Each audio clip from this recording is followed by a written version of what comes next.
गली गली में सो रहा है पुरनका मुखिया चोर है, गली गली में सो रहा है पुरनका मुखिया चोर है। जितने दिनवा बीतता दीना चाप बीतता, जितने दिनवा बीतता दीना चाप बीतता। आय हाय हाय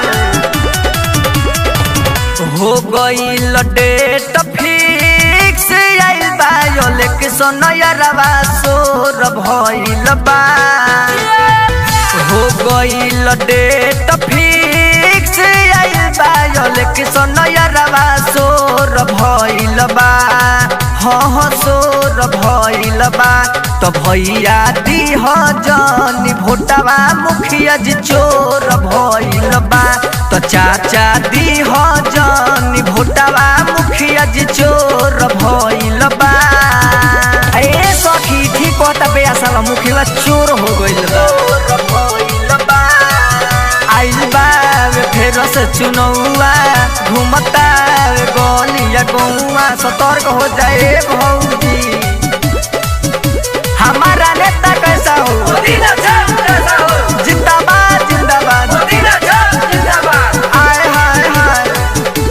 हाँ एक रहन सभे जन गइल बाटे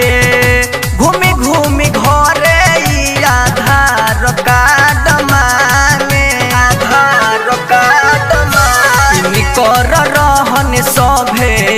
जन गइल बाटे घूमी घूमी घरे ई आधार कार्ड मांगे 5 साल में कुछ न कैलस अब काई करी मनवा थोर भइल बा 5 साल में कुछ न कैलस अब काई करी मनवा थोर भइल बा हाँ थोर भइल बा तो चाची दीह जानी भोटवा मुखिया जी चोर भइल बा तो चाचा दीह जानी भोटवा मुखिया जी चोर भइल बा पुरनका को हराना है नया मुखिया लाना है, पुरनका को हराना है नया मुखिया लाना है। आय हाय हाय देखो नोट लेके वोट मांगता रे ए भौजी 500 न वोट मत बेचियो ए दादा खुशबू रिकॉर्डिंग स्टूडियो कहला बिशनपुरा बाजार मिक्स बाय इमाम बाबू जेकरा पपैनी विश्वास सबसे ज्यादा उहे धोखाबाज निकलल यही रे माई दादा जेकरा पपैनी विश्वास सबसे ज्यादा उहे धोखाबाज निकलल यही रे माई दादा सैफ इमाम गुडू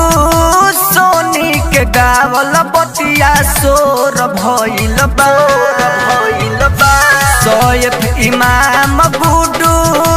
सोनी के गावल बतिया सोर भइल बा हाँ सोर भइल बा